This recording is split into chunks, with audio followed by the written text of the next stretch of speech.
हाय guys जय Jagannath welcome to my blog. आज मु आई सर्विस सेंटर ब्लॉग आरंभ करुच्ची। कौन करी काली गाड़ी चलेला बेले कौन है ब्रेकटा टोटाल माने माइले टोटाल ब्रेकटा माइले गाड़ी धरुची मैं जोटा अधा रूट माइले ब्रेक गाड़ी धरिया कथा ब्रेक धरिया कथा से टोटाल माइले ब्रेक धरुची से आज सका शोक उठिकी आई सर्विस सेंटर कारण ये सुजुकी सर्विस सेंटर कारण सका 7टारू न आसिले तुम हो 4टा 5टा पाखापाखि जो तुम गाड़ी ठीक कला से सका 7टा से शोक उठिकी आसी सर्विस सेंटर गाड़ी मु ठीक करके घर को जाकि आपन सहित ब्लॉग रे देखा होचे।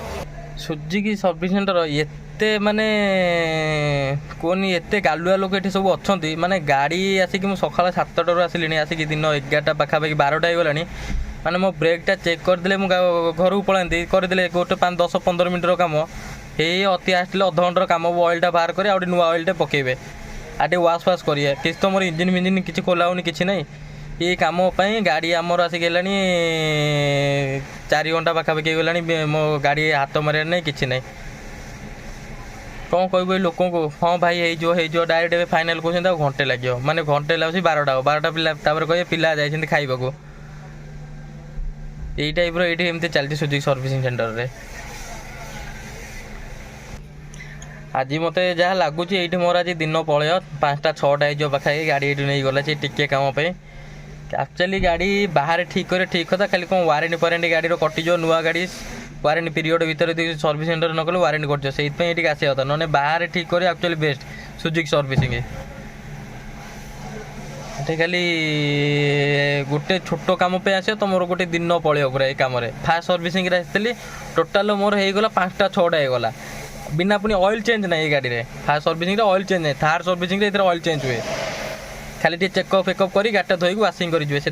आम आसलु 9टा 10टा पाखापाखि आसलु होगला 5टा 6टा होगला पाखापाखि घर गला मैंने संध्या होगला पूरा घर गला आसिक हौ देखा आज आसी देखा के मो कम सर के घर को जी घर को गला आपको मुझे जनइबी केते समय मत मो गाड़ी की लगला टाइम लगला सर्विस करने को मुझे आसिक पहुँची गली घरे मोर आज टाइम होगा सर्विस सेंटर बाहर को 4टा पाखापाखि होगला माने गोटे छोट कम मोर आज दिनाक से मोर आज पलैला आउ कौट कि ब्लॉग करें आउ एबे आसी घरे गाधे पाधिकी रेडी होगले मुझे जाऊँगी कटक आमर जो शाढ़ी आमर बिजनेस हुए से जरी सब आम सब कटक आसे एठी से जरी आमर कौटी मिलूनी भुवनेश्वर से कटक एवं जी कटक जरी धरिक आसवाक आज जो जो सीन है आमर सर्विस सेंटर आपन को आसिले सब कथा कहि केमती कौन है केमती कौन कहला पर से मो गाड़ी फाड़ी ठीक ठाक कले तापर भी मुझे साटिस्फाइड ना गाड़ी जमती ठीक है मुझे बाहरी कटक आपण को बाटे आपण सहित आउ थे देखा मुझे जाऊँगी कटक मु कटक बाहर बाहर आम तल घर आंटी झील देखा सी गोटे गीत बोलियो लिसी आमर गोटे गीत बोले ना गीत जो तुम स्कूल सरस्वती पूजा बुलाई जो फंक्शन टाइम रे नहीं मन पड़ जो हो गोटे गीत बोले हो गीत बोले तो चॉकलेट धरिक आस गीत बोले हम देख लिसी डांस करुच्ची से कहला मु गीत बोलबी सी डांस कर गीत बोली डांस करे ताल तू डांस करू हो जा मु तो चॉकलेट आनबी हाँ मन मन बोलुचु हो ताल करे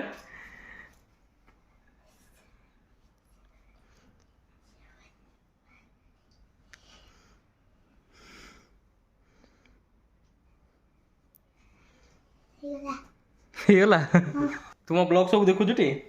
लाइक करुचु हाँ हो तो आसले चॉकलेट आनबे हाँ खुशी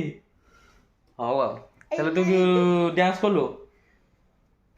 हौ ताल आसे जाए मोर लेट है कटक आसे तो आउ थे डांस करूँ शिखी घर जा प्राक्ट कर आउ थे या कोई लिपु कहले डांस करी आसिले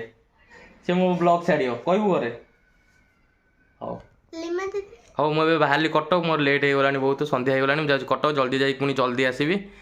मु आसिला परे आम लिसी डांस वीडियो देखिब कटक जो भाया गहली आज पाखापाखि 25-30 किलो पाखापाखि जरिया जो जगह आसली से जगह तो रिक्शा फिक्सा किसी मिलानी चल चल आस गोटे गली भितर हाफ किलोमीटर पाखापाखि मुझे धई सई गली देखूँ केतिक हम बस्ता मुझे आनी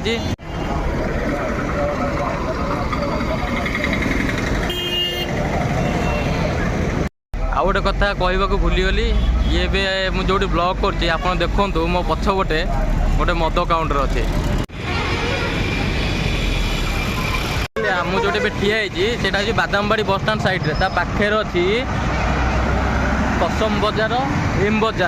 ବଜାର ଫ୍ରଣ୍ଟରେ ହେଉଛି ମଦ କାଉଣ୍ଟର। ଆପଣମାନଙ୍କୁ ଯାହାକୁ ଦରକାର ମୋ ଭିଡ଼ିଓ ଦେଖି ଯେତେବେଳେ କଟକ ଆସିବେ ପାଇବେନି, ମୋ ଭିଡ଼ିଓ ଦେଖିକି ଆପଣ ପାଇପାରିବେ ମଦ କାଉଣ୍ଟର ଅଛି, ରୋଡ଼ ସାଇଡ଼୍ରେ ପୁରା ମଦ କାଉଣ୍ଟର। ହଉ ମୁଁ ଏବେ ଏଇଠି ମୋ ବସ୍ ଏବେ ଆସିଲାଣି ଏଠି, ମୁଁ ଏବେ ଯାଉଛି ଘରେ ଯାଇକି ବ୍ଲଗ୍ ଭିଡ଼ିଓ ବନେଇବି।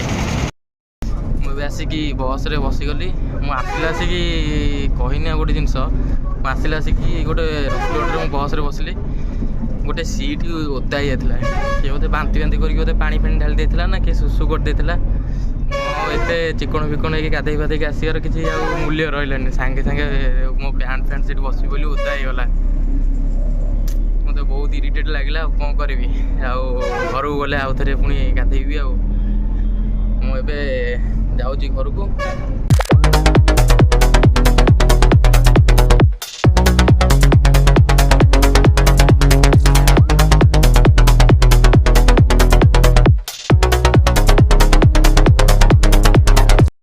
ମୁଁ ଏବେ ଆସିକି ଘରେ ପହଞ୍ଚିଗଲି। ଆଉ ଆସିକି ସାଙ୍ଗେ ସାଙ୍ଗେ ମୁଁ ଗାଧାଗାଧି କରିକି ଆସିଲି ହାରି। ମୋତେ ଭଲ ଲାଗିଲାନି, ଟିକେ ଅସନା ଟାଇପ୍ର ଲାଗିଲା। ଗାଧେଇକି ମୋର ଗୋଟେ ଅଛି ଏବେ ଭୋଜି ଖାଇବା ପ୍ରୋଗ୍ରାମ, ମୁଁ ଯାଉଛି ଭୋଜି ଖାଇବାକୁ। ମୁଁ ତାହେଲେ ଏଇଟା ଆଜି ବ୍ଲଗ୍ ଏଣ୍ଡ କରୁଛି। କାଲି ପୁଣି ଦେଖା ହେବା ଗୋଟେ ଭଲ ବ୍ଲଗ୍ରେ। ରହୁଛି, bye. Signing in youngster Soumya blog.